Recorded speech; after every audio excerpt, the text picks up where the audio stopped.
How we doing, everybody? It is episode 68. Will these comics make good film and television shows? We got Green Lantern, we got Blood Commandment, and we got Blade. Check it out right now.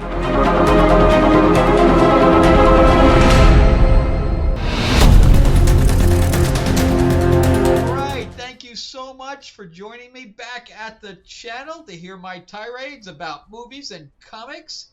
And we're gonna be checking out some good comics this week. I think so. These actually don't come out until tomorrow, which you'll be seeing them tomorrow. So it'll be almost like I read them on the day. I am your host, Frank Zanca. I'm an award-winning screenwriter, novelist, and comic book writer, as well as hopefully a working live producer in the near future. I had a couple of good phone calls today, so keep my fingers crossed. And if you can keep your fingers crossed for me, that'd be amazing. I don't know. Hopefully, Yahtzee will not strike. I think we've had enough strikes for 1 year and 2 years and 5 years. All right. So before we start, if you can, give me a like and a subscribe. Give me a thumbs up if you like the video. And if you like my ranting, just click the little icon that says subscribe and the little bell. And also, if you want to check out anything that I've written, I do have Lords of LA, which is my vampire mob set in 1950s, up on Indiegogo right now. It's about to launch on Fund My Comic as well, but the link is right below if you want to support me. I have about 10 pages left out of the 48-page book to get done, so anything you give would be greatly appreciated. But let's jump into Green Lantern, written by my friend Jeremy Adams, but that doesn't stop me from from critiquing his book. So the last couple of books have at least felt like back to the norm of the Green Lantern core. We start out, so this is all about the emotional spectrum for the most part. Hal's doing some stuff here I have never saw him do in the past. Like he made a construct of Kilowog, who is now dead, and it looked human, or looked real, not human, but alien. And but it looked real, which we saw in the other things. He's able to construct things from all the other colors. He created the ring out of willpower, which was not something Jeremy did. That was something that was passed along. But there's some weird stuff going on. He tried to get Carol back. That didn't work. But anyway, so we start out with the Central Power Battery for the blue, which is Hope, and it explodes. So that's not good. And I guess they're under attack, and this guy from the Blue Lantern Corps hops on a ship, which I didn't realize originally, and he says that he went on the ship, right? He hijacked on the ship, stowed away, and then when it landed, he ran until he found him. Well, we're lucky that the ship didn't land on the other side of the planet. That's a lot of running. How do you take an Uber when you're an alien? So some of that just didn't work for me. That he just landed and just happened to find him, especially when his power ring doesn't work. So he's not like he can find one ring with another ring, which I don't think you can do anyway. I think you can do it with the same color, but not different colors. And he says, well, we need to go. And Hal's like, my ring will not go through the atmosphere. I'm stuck here. And also, I thought that they were quarantined, so he was stuck there anyway. But the other Green Lanterns, the other human Green Lanterns, weren't even allowed on Earth at this point because they had to police the other sectors. So he tries to get off planet, and it just doesn't work. He just continually falls until the ring reboots, and then it's got some really nice artwork in here. I like the dynamic of the flight, etc. But anyway, he goes back and reports that, it's not working. I keep falling to my doom. And Carol comes to check on him, and the blue guy says, you should tell her how you feel. And he's like, it's really in her court.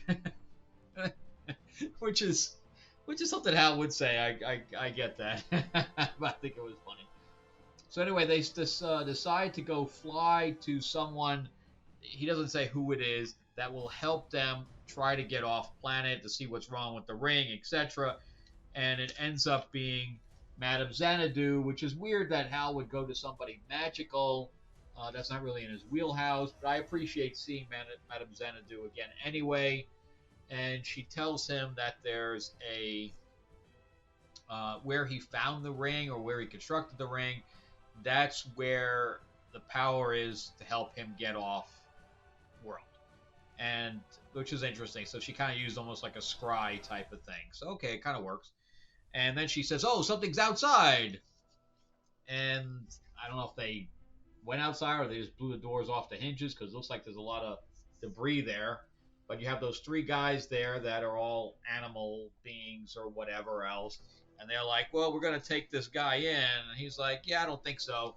And he kind of fires faux shot, and the dude doesn't have any power in his ring. So he's literally throwing rocks. So we have a battle of will and hope at this point, and they automatically change the green. They change immediately to the other powers, and then they change back. And he's like, I don't know what just happened. So Madame Xanadu, well, go to where I told you to go, and you'll figure it out. So meanwhile, they abscond with the other guy, and he goes to a cave opens up for him, and he's like, what the hell's going on? And of course, I'm saying the same thing. And then we get Kyle Rayner's story. Again, he's not supposed to even. He's not on planet. That's right, because he constructed everything that looked like Earth, and then he gets visited by Sojourner. I'm not a fan of this other Green Lantern, and they leave together. So that's the end of that. So I really wish they would stop with these side things, because the last one, all it was a setup for Sinister Sons, which I can give a crap about. I really don't want to be paying an extra $1 just because they're throwing an extra story on me that I don't care about. So overall, I like it so far. Obviously the original Green Lantern movie was a flop. I think that was thanks to Jeff Johns, because he went completely with the wrong story that he should have. They should never have gone CG with the costume. There's a lot of things they did wrong. So, but I liked it so far. I don't know about the death of Kilowog and things to that effect, but I guess we'll find out. But so far, I'm liking it. All right, so let's jump into Blade. This one's going on a lot longer than I thought it would. Really, it's kind of overstaying its welcome with this particular storyline. But anyway, so he's got Dracula's power right now. He's going after the Adana, who is this godlike demon. He had a sword that he thought was going to be able to kill it, but it immediately just took it from him, and that was the extent of that. So now he goes to see this other woman that has like ram horns, and he asks her to send him to hell. I don't know what the fascination of writers are about sending their characters to hell. I don't understand it. If somebody can explain it to me, that would be great, because now they're sending Blade to hell. They just sent Daredevil to hell. I mean, these are characters that should not be going to hell. That should be a Ghost Rider thing, and that's the extent of that. This guy hunts friggin' vampires. Why is he going to hell? I don't understand it. It just falls out the wheelhouse. So she says to him, I can help you, and that the painting's kind of nice there, but you need somebody that's going to be a anchor for you and will yank you back, because I can't be that for you. So it's, of course, he's going to go to the girl that kind of set him on this mission to begin with, and we find out that her father is dead and kind of sacrificed himself for her, and his girlfriend, which I can't remember her name, Tulip. It's Rotha and Tulip. Right. So Rotha is the one whose father died, and she was the one that basically sent him on this mission to begin with. And Tulip was his ex-lover, who was a uh, person that does arms dealing and stuff like that. So she's kind of a criminal. But anyway, she has a demon in her right now, so she's wearing a amulet that's kind of keeping everything at bay. So he comes in and says, "Yeah, I need to talk to you, Rotha," and he basically asks her to be his anchor. And after a little bit, she agrees, and he's going into hell. And here we go into hell. And she's, "Oh, it's going to be painful. It's going to be painful." Okay, it's painful. It's working. How much pain are you in? Oh, it's working even better. So he sees this whole wall of dead faces, etc. And basically we get the whole hell situation. Which, they're all screaming, "Ah! Ah!" And he's crying a little bit, so she's wiping the tear away, and she says, "Well, stay focused." Doesn't her head look very thin there? Does somebody like stuck it in a vice and squeezed really hard? I don't know. That's what I think. So anyway, he talks to the Grim Reaper guy, and he's like, "Yeah, we gotta fight the Adana together." And he's like, "We're gonna stick you in the wall." So yeah, he tries to anchor him there, but that didn't work. Or it does work, actually, it's working, but then this other guy shows up and gets him out of whatever trap that he was in. And guess who it is? Like, we didn't see this coming a mile away. The dude is Rotha's father, of course. Why he's got that weird mask on, I don't know. But anyway, so she anchors him up, and the father comes with them. So we got this extra, patriarchal thing going on here. And that's basically the end, is that he shows up in front of her. I don't know if he learned anything in hell outside of bringing the father with him, but I guess the father has fought the Adana before, so I guess he can get some information from him or whatever. So we'll make a good film or television show. No, it's really just dragging on right now. The whole going to hell thing, the whole seeing Dracula to get his powers. I'm not liking any of it, really. It started out really well. Then it went into this Doctor Strange stuff, which was okay. And now it's just going downhill, and it's dragging. We got to end this thing, man. If it goes beyond 10, I'm be shocked. If it goes beyond 12, I'm probably gonna drop it unless we get it. If it keeps going on with the same storyline, with after 12, something's wrong. Then you got Tom Taylor writing it. This is Brian Hill. I don't know. All right, so this is the end of Blood Commandment by Szymon Kudrinski or whatever, however you say that name. I think I got it half right. So this is about a guy that's a vampire. His wife dies of cancer. He's taking care of his son alone. And the one thing that he's swore to his wife now, I don't understand how he'd have a son with the wife. It doesn't work unless it's her son and he was just young enough and they were together and he just calls him son. That's what I think, because that's the way it works, because vampires cannot have children because their sperm is dead, so it doesn't work. But anyway, so the one thing he swore to the wife was that he would never change the kid. The kid would always be mortal, except that Vlad, his sire, comes in and wants him back. He's been hiding in the woods this entire time, and he kills the kid. So he's telling them, "Look, you have to make a decision. So you just bring the kid back to life, and then we could all be one big happy family. We can have Christmas together and Valentine's Day and all that stuff." So I've never seen this kind of transfusion on a vampire before. Usually it's a transference of blood through biting each other or him feeding the child through the mouth. I've never seen this where it's literally needles. Why would vampires run around with needles to try? It doesn't make any sense. So anyway, so the kid comes back and he's like, oh, I'm thirsty, I'm thirsty. So he feeds him himself, which again I didn't think you could do because vampires have, especially this is Anne Rice's thing, vampires' blood index going around them is dead.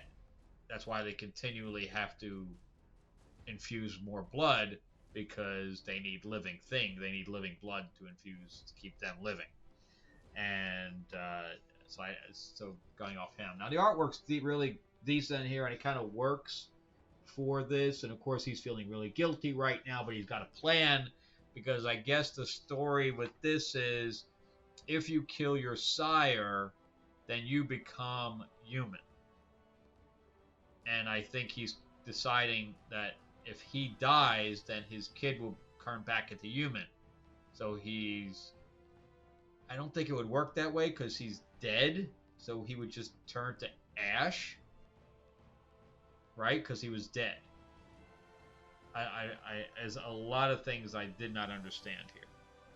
So, but that's the plan: is that he's going to turn the boy human by killing his sire, and that would mean he would turn to human also.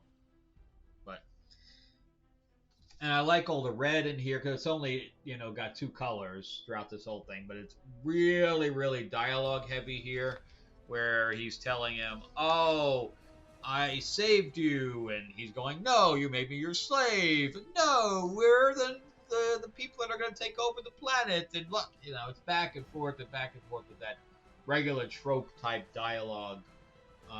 But it's overwordy for sure for what is actually being said. So we get, 3 pages of this really dialogue heavy stuff, and then we get a fight scene. And it looks like the father's winning over Vlad for a little bit. I think his name is Ezra, I think. So I'm just going to call him Ezra versus Vlad. And then the tables turn, and Vlad starts whooping his ass. And then he grabs him with his basically, right before he's like, Vlad has, if he didn't grab him, Vlad was going to wipe him out. So he grabs him, and this is the part I don't understand. So supposedly there's a shard sticking out of the wall somewhere, but it's never set up in this issue. So I think that's kind of strange because the next double panel we get, the little page spread, is that sword going through them. And I had to look at this 12 times here because I didn't even see it initially. And again, it was never set up. So it's all a little strange. But I guess his plan worked. They both die. He dies. The Vlad dies. He turns back to human. And then he dies. And then we see the sun coming up. And then we have this weird shot of him having a crucifix, which I don't know how he'd have. And one of the police officers is looking for the sheriff, and of course she finds him dead. And then we got an error. I can't believe this. So we have over here, we have this dialogue thing. This is word for word the same dialogue piece that's here. It's like it's cut and pasted. So they must have forgot that they put that, the letterer forgot that he put that in there, and it's in there twice, and nobody caught it. How does the editor not catch that? That's weird. So, I mean, this is I wish the story was better because the artwork is very, very cinematic. So, but it worked because now the boy is back to being human, even though he died. Again, just doesn't make any sense. And the father said to him this thing that they gave him some money, and I don't know where the boy's going to live, but he said that he gave him some money. He's going to child services, brother. I hate to tell you. He ain't buying a house. He ain't going to rent anything on his own. So, yeah. So there's a lot of problems with. All I'm doing is one of these throughout the book. I started out really good, and it just the story. There's not enough story there, even for 4 issues. I know that 4 issues is not a lot, but for 4 issues, there's not a whole lot going on. The story is literally this big, and therefore, and somebody had said, I think it was Max that said that Max's Man Cave, that he has his own channel, said that it was originally probably a Netflix pitch. I can't even imagine that because again, it wouldn't. There's not enough there to make a movie out of, and it's not a continuation thing. It's not even continued. It's over. So I don't know. I would say I said originally yes for the first couple of issues, but the last 2 issues I was like no. So let's do a recap real quick. So Blood Commandment. No, unfortunately the artwork is nice, but there's literally no storyline, and that's because it's written and drawn. Sometimes artists just can't write. So I think this is one of those cases where he has some level of writing capability, but doesn't really know how to pull off a full story or have a story that's kind of more of an arc. He didn't even set up the spike. So Blade, no, I'm really waiting for this storyline to end and give me something new. I'm over this storyline already. And Green Lantern, yeah, it's intriguing so far. Thanks, Jeremy, for doing all this work with Green Lantern and getting Hal. Because I stopped collecting Green Lantern completely. I was collecting everything Green Lantern at one time, and then I dropped off because it just got bad. So at least we're getting something good now. So high hopes for that. All right, so that's it for me. Thank you guys so much for watching. Remember, give me a thumbs up and a like and a subscribe if you can. And check out some of my other videos that pop up here at the end. Also, remember that Lords of LA, if you can help out, the description below has the link to Indiegogo, which I will probably be swapping out for Fund My Comic link instead. So if you can give anything to that to help me with the last 10 pages, that would be great. It's a fun little vampire story. It's a revenge story. It takes place in 1950s Hollywood. So yes, we have like Marilyn Monroe in it and stuff to that effect. It's got plenty of blood, sex, and gore, anything you constantly want in a vampire story. So I think it's lots of fun, and you can get issues 1 and issues 2. It's going to be 48 pages each, full color. All right, and Mark Spears and I are working on our Classic Monsters card game. I have to start setting up the crowd fund for that as well. Of course, we have Chinese New Year happening, so I'm kind of stuck trying to get my sample so I can get that over to my reviewers before I can even launch anyway. All right, thanks again, guys, and you guys have a great week. I am going to see Madam Web tomorrow, and I will give you my review, although reviews have been horrible. All right, and I will see you guys on the next video. Thanks again so much for watching and putting up with me. All right, bye.